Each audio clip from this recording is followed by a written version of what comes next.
lot of ones, right?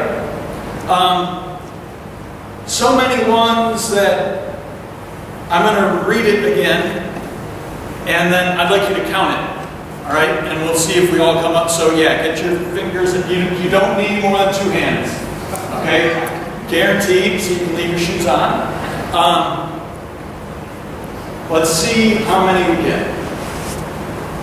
I therefore, the prisoner in the Lord, beg you to lead a life worthy of the calling to which you have been called, with all humility and gentleness, with patience, bearing with one another in love, making every effort to maintain the unity of the Spirit in the bond of peace. There is one body, one Spirit, just as you were called to the one hope of your calling. One Lord, one faith, one baptism, one God, the Father of all, who is above all and through all and in all. How many do we get? 7, 8, 9. I got 6, 7, 8, and 9. Wow. Well, in the Olympics, we toss out the bottom and the top. So that means we have 6, 7, or 8, right?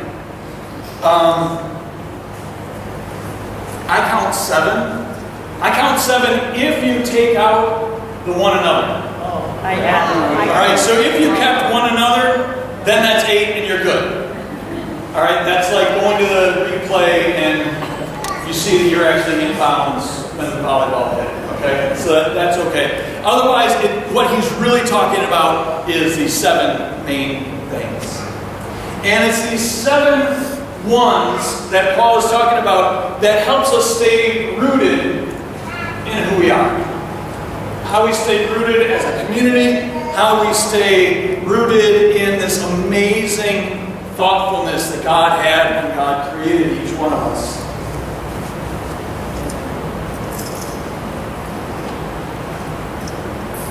I'm not going to get into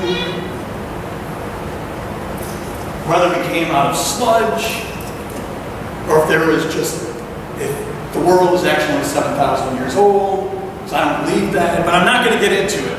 But I do believe that in some way, shape, or form, God created us. And that when we were created, God broke the mold. Because there's only one of you, and there's only one of me, and for that we can all say thank goodness. For yourselves, and about me. Right? But it's true, there is only one of you, and there's only one of me. And that is a wonderful, wonderful thing. And God had this amazing thing when God was putting you together.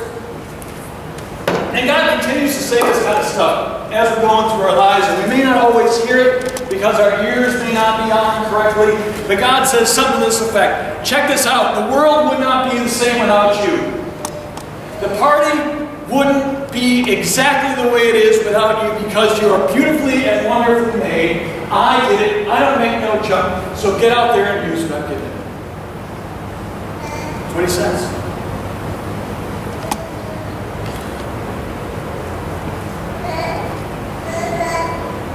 So what does it mean to go out and use the things that God has given us? What does it mean to go out and mingle within God's creation so that we can be more fully us? Paul gives us excuse me, a whole bunch of words that help describe it, and they're hard words to hang on to. The first one is humility. Humility, my understanding of humility, is understanding that we each have very, very unique gifts. And those gifts are really important. And they need to be used here, they need to be used at work, they need to be used in your family life, they need to be used in all these places. But humility comes in when it says, but you aren't all that. It's not just my gifts that make it work. It's not just my stuff that makes my family get along. It's everybody else. That is the recognition that there is a lot more going on. The next one that Paul talks about is gentleness. Gentleness is a poor translation. Surprise, surprise, English is a poor translation of Greek. It means meekness. And meekness, and I've talked about this before, and you may remember it when I talk about it again. Meekness, although we've put some real bad connotations on it, is a wonderful, wonderful gift, which is why they call it gentleness. Meekness is power under control. Power under control. See, a lot of us, we get this power, and then we just go off, and we don't control it. Right? And we just sort of knee-jerk reactions. That's power that's not in control. Power that's in control is receiving that power, thinking about stuff, and then going and working through it. Then he talks about patience. And patience in our day and age is so, so difficult. Because we want everything yesterday. And if we don't have it yesterday, we definitely want it within 3 minutes at the coffee counter or at McDonald's. And if we don't, we're torqued. So living with patience means having this time of nothingness going on. Took Brian to the doctor's office, whatever day, Thursday, for his physical, and as we were sitting there, there's this sign on the doctor's office wall, and it says, this is what it takes to be healthy. So what do you think is on there? Just take it. So, right, this is not big. What does it take to be healthy? Sleep. What's that on there? That wasn't on there, but it should have been. What else? Exercise was on there. You want to know how much? This was crazy. 30 minutes. 150, Brian, was it minutes? Minutes a week? So whatever that shakes out to be. So, but not everybody gets 150 minutes a week. What else? Nutrition. So, and specifically, fruits and vegetables. Okay? What else? I think we're down to there's a certain amount of body fat thing, like a 30, whatever. You know what that is, Brian? Big, yeah, and then you can figure it out based on various things. Okay. Here's the one that caught me. 10 minutes of quietness or meditation a day. 10 minutes. I have never seen that in a doctor's office to say, to truly be healthy, you need 10 minutes of quiet time. And that's not reading a book. That is 10 minutes of being alone with God. That's 10 minutes of chilling and just being there. And 10 minutes, if we were to do it right now, would feel like forever. But it's good. You can try that. You can try that. Bear with each other in love. You ever try to bear with somebody that really doesn't agree with you? Right? It's hard. But you can bear with each other in love.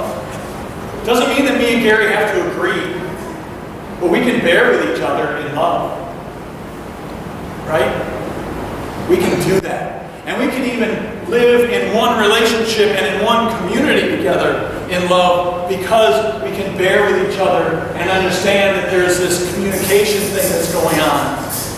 Then, the last thing he talks about is maintaining unity. And Jesus spoke about this too. He said, a house divided will surely fall. And he was talking about communication. If you don't talk with each other, if we don't talk with each other straightforwardly, it dies. If we can't say how we feel, and be respected in how we feel, it falls to pieces. You know, the joke or the comment always is, "Hey, how are you doing?" And we always say, "Fine." Fine. Fine. That ends up being rhetoric. Rhetoric that really means, I'm not fine, but I don't trust you enough to let you know what's really going on in my life because it hurts way too much, and I think you're going to go tell somebody else. And Paul says, within this oneness, there has to be this unity where we can trust each other and share with each other the hard stuff.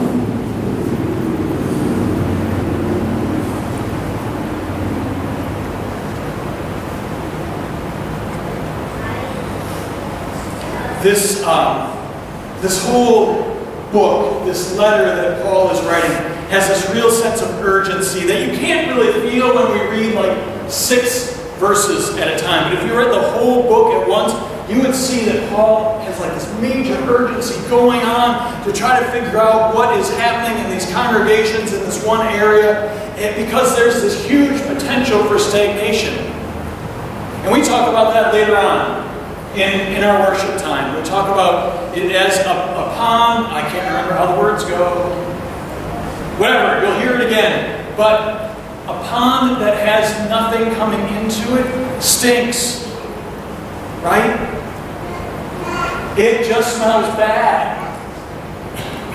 And so Paul says, you can't just sit around. It's got to be bigger than that. Don't let yourselves stink. And finally he gets into these ones: body, spirit, Lord, hope, faith, baptism, God.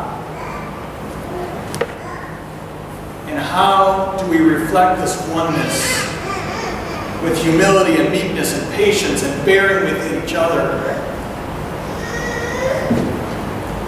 So the question is, can we do it? Can we live in a community that is open with each other? Because this isn't about 2,000 years ago, this is now. Can we live with each other in a community that's honest? Can we live in a community that will bear with each other in love?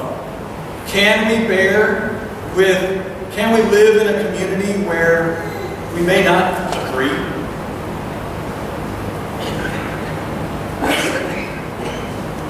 Or is it some sort of a pipe dream?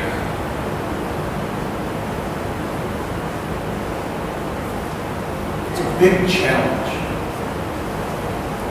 And it's a challenge that is not just for the church council. It's a challenge that is not just for various people doing various things. We need to reach our hearts and figure it out. Can we live in a community like that?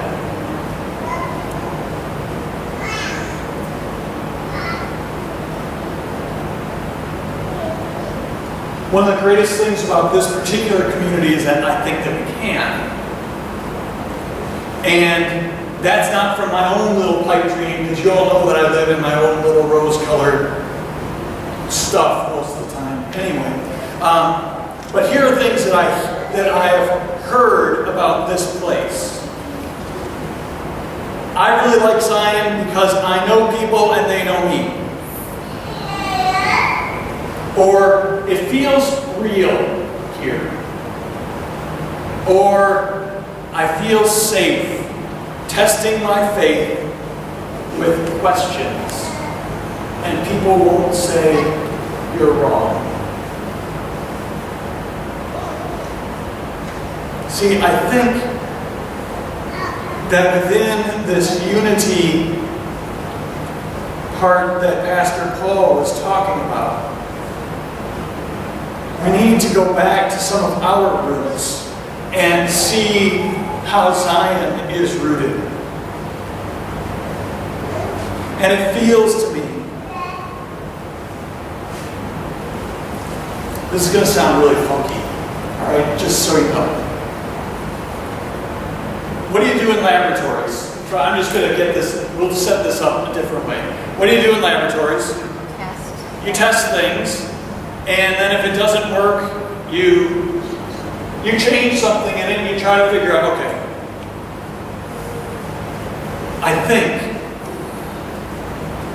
I know that God has great things for Zion. But it feels to me that based on our location, based on this particular community, this particular neighborhood, that God has set us up to be like a laboratory, where we can actually invite people to test out their faith.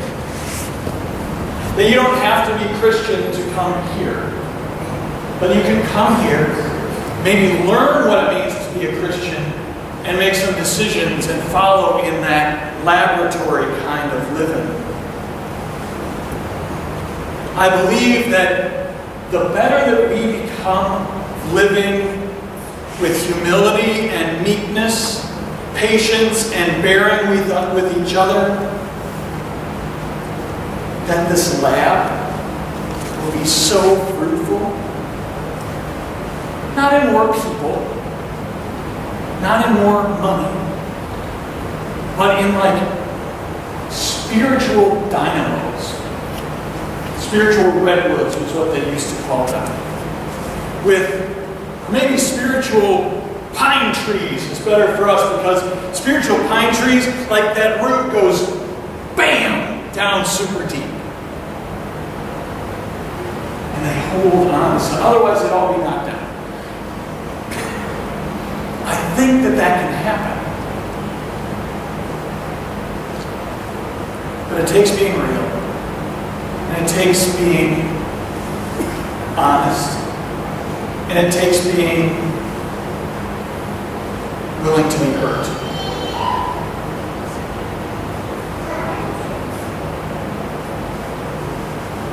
I actually don't know if that will work. I don't care. I know about one thing for sure. I know that God invites us to be one. And that if we're not there, then we have a lot of work to do on the front side. And I know that once we get there, God will continue doing amazing things. Please pray with me.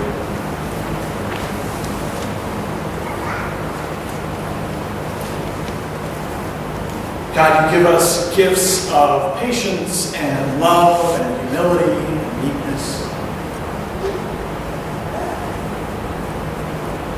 We ask that you help us to be open to one another, to really, really listen before we speak.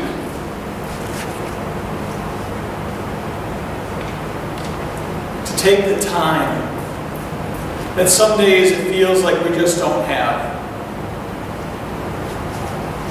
Help us to be one with you in our faith, in the communion that we share with each other,